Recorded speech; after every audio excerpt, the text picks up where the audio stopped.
মিয়াৰ ভয় দেখুৱাই মিয়াক তেওঁ ৰোধ কৰি ৰাখিব পাৰিছে জানো? মিয়াটো নিজৰ ৰাস্তাত নিজে চাৰিপিনে আগবাঢ়ি গৈছে।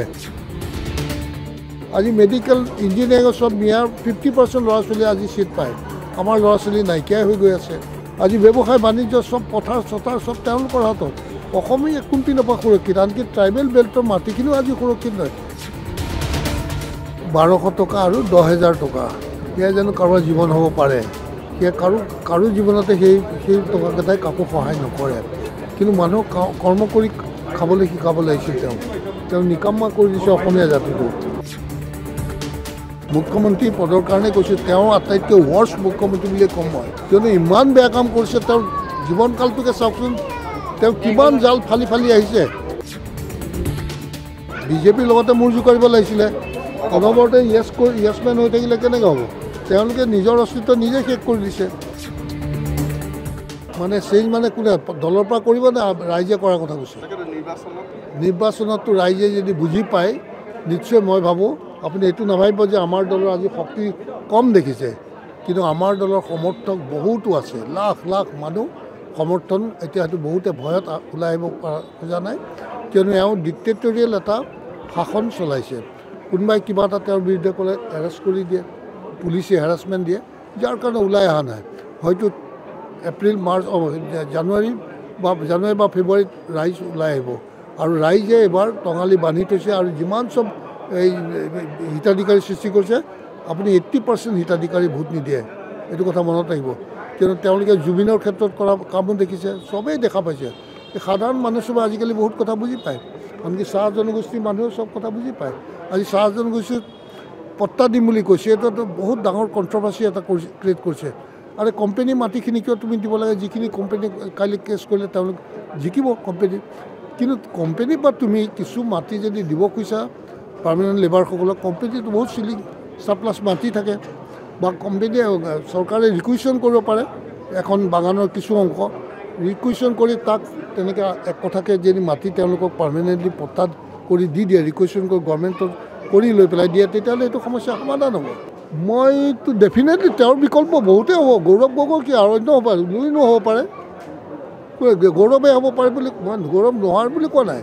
তেওঁৰ বিকল্প অসমত বহুত আছে। তেওঁতকৈ বহুত ভাল পাৰফৰ্মেঞ্চ কৰা মানুহ অসমত বহুত। তাকে ক'লোঁ, মুখ্যমন্ত্ৰী পদৰ কাৰণে কৈছোঁ, তেওঁ আটাইতকৈ ৱৰ্ষ্ট মুখ্যমন্ত্ৰী বুলিয়ে ক'ম মই। কিয়নো ইমান বেয়া কাম কৰিছে। তেওঁৰ জীৱনকালটোকে চাওকচোন, তেওঁ কিমান জাল ফালি আহিছে। কোনো জালে তেওঁৰ জালত পেলাব পৰা নাই।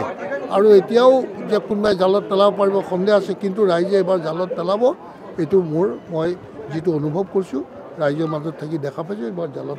কিয়নো জাতীয়তাবাদী আজি আঞ্চলিক দলটোক অসমৰ ৰাইজে পুনৰ এবাৰ চিন্তা কৰিছে। কিন্তু অসম গণ পৰিষদ আজি অসমৰ ৰাইজৰ মনৰ পৰা সম্পূৰ্ণ আঁতৰি গৈছে। আৰু আহ্বান জনাব নেকি অসম গণ পৰিষদত?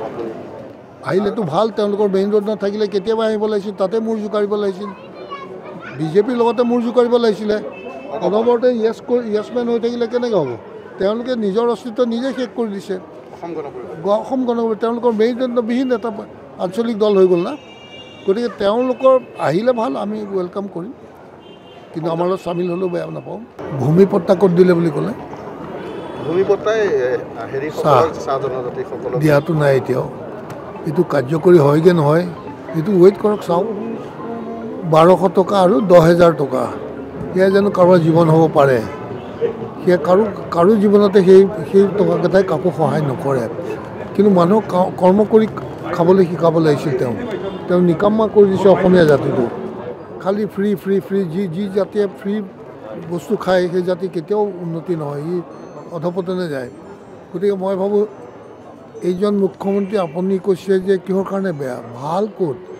আজিলৈকে এখন লেণ্ড যিখিনি আমি অসমীয়া মানুহে আজি শ্বহীদ দিৱস, এই শ্বহীদ দিৱসত 860জন শ্বহীদৰ মৃত্যু হৈছিল অসমীয়া জাতিৰ সুৰক্ষিত হোৱাৰ কাৰণে।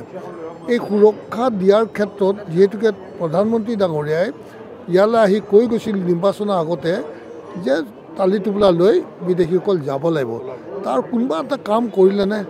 আনকি তেওঁলোকে এই যে ৰিভিউ কৰাৰ কাৰণে NRCখন পাইছিলে, তাতো কোনোবা এটা এফেক্টিভ কিবা ষ্টেপছ ল'লেনে? তেওঁলোকে একোৱে নল'লে। কোন ক্ষেত্ৰত তেওঁলোকে অসমীয়া জাতিটো সুৰক্ষাৰ ক্ষেত্ৰত কাম কৰিছে? গতিকে মিয়াৰ ভয় দেখুৱাই মিয়াক তেওঁ ৰোধ কৰি ৰাখিব পাৰিছে জানো? মিয়াটো নিজৰ ৰাস্তাত নিজে চাৰিপিনে আগবাঢ়ি গৈছে। আজি মেডিকেল ইঞ্জিনিয়াৰিঙৰ চব মিয়াৰ 50% ল'ৰা ছোৱালীয়ে আজি ছিট পায়। আমাৰ ল'ৰা ছোৱালী নাইকিয়াই হৈ গৈ আছে। তেনে ক্ষেত্ৰত আজি ব্যৱসায় বাণিজ্য চব পথাৰ চথাৰ চব তেওঁলোকৰ হাতত। অসমে কোনপিনৰ পৰা সুৰক্ষিত? আনকি ট্ৰাইবেল বেল্টৰ মাটিখিনিও আজি সুৰক্ষিত নহয়। কিবা এখন লেণ্ড পলিচি কিবা বনালেনে তেওঁ আজিলৈ? এনেই খালি এই 11 শতিকা এই 10,000 টকা পাবৰ কাৰণে মহিলাসকলে কিমান তাঁতবাতি কৰিব লগা হৈছে। তাঁতবাতি কৰোঁতে তেওঁলোকৰ হয়তো 5-6 হাজাৰ টকা খৰচেই হৈছে। 4,000 টকা পাবৰ কাৰণে তেওঁলোকে দৌৰি আছে। বাধা ক'ত দিছে? শুনক, বাধা তেওঁ কাকোৱে নিদিয়ে। এইচব মানুহক ভাল লগাবলৈ শুনি ভাল লাগে যে সেইকাৰণে কয়, কিন্তু তলে তলে চবৰে কাম তেওঁ কৰি আছে। আপুনি চাওক, এই বিজেপি অসমৰ কাৰণে অত্যন্ত ডাঙৰ শত্ৰু বুলি ক'ম মই। কিয়নো তেওঁলোকে কি কৈছে যে এইবাৰ ভোটাৰ লিষ্ট সংশোধন কৰিলে যি চামাৰী ৰিভিজন হ'ব, দুদিনৰ আগত ইলেকশ্যনত দুদিনৰ আগত আহিলেও বোলে ভোট দিব পাৰিব। যে বিহাৰত যিটো কৰিছে, আমাৰ ইয়াত বোলে কাছাৰৰ পিনে ত্ৰিপুৰাৰ মানুহৰ ভোটাৰ, তেওঁ অসমীয়া মানুহৰ অস্তিত্ব ক'ত থাকিব? এইটো নিৰ্বাচনত হয়তো আকৌ একেবাৰে শেষ হৈ যাব। গতিকে অসমীয়া মানুহ সজাগ আৰু সচেতন হওক। তেওঁৰ এই ফাল্টু কথা কিছুমানত মানে ভুল যোৱাটো বৰ ডাঙৰ ভুল কাম কৰিছে, যিটো হয়তো আমাৰ জাতিটো সম্পূৰ্ণৰূপে শেষ কৰি পেলাব। আছিলোঁ, তেতিয়ালৈকে বুজি পোৱা নাছিলোঁ আচলতে এওঁলোকৰ হিডেন এজেণ্ডা কি আছিল। আপুনি মনুস্মৃতিৰ কথা জানে জানো? মনুস্মৃতি জানে নাজানে? তেওঁলোকে কি বুলি কয়, সংবিধান নামানে। ভীমৰাও আম্বেদকাৰৰ সংবিধান নামানে। তেওঁলোকৰ এখন নিজৰ সংবিধান আছে, সেইখন মনুস্মৃতি। সেইটো আৰু অলপ দীঘলীয়া হ'ব, তাক চাওক আপোনালোকে। মনুস্মৃতি মানে তেওঁলোকে 4টা জাতত সমাজখনক ভাগ কৰিছে। এটা হ'ল ব্ৰাহ্মণ, এটা হ'ল ক্ষত্ৰিয়, আৰু এটা হ'ল বৈশ্য, আৰু এটা হ'ল শূদ্ৰ। এই তিনিটাকটো জানে, বৈশ্য বেপাৰী, ক্ষত্ৰিয় বাৰু ক্ষত্ৰিয় হিচাপে জানে, ব্ৰাহ্মণে, আৰু শূদ্ৰসকল হ'ল আটাইতকৈ নিচ তল পৰা জাতি।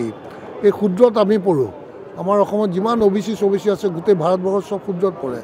আৰু এই শূদ্ৰসকলক দমন কৰি ৰখাটোৱে তেওঁলোকৰ, আৰু তেওঁলোকৰ স্ববৰ্ণৰ উন্নতি আৰু বা তেওঁলোকৰ প্ৰভুত্ব আৰু দাসত্ব ৰখাটোৱে তেওঁলোকৰ মূল লক্ষ্য আৰু উদ্দেশ্য। নহ'লে সৰ্বানন্দ সোণোৱালক কিয় আঁতৰাই দিলে? তেওঁতো ST মানুহ আছিল। তেওঁ কিয় বেয়া কাম কৰিছিল আৰু? তেওঁকতো আঁতৰাই দিয়া কোনো কাৰণ নাছিলে। আনকি আপোনাৰ ৰামনাথ কোবিন্দ ভাৰতবৰ্ষৰ আছিল নহয়, তেওঁ প্ৰেচিডেণ্ট আছিলে।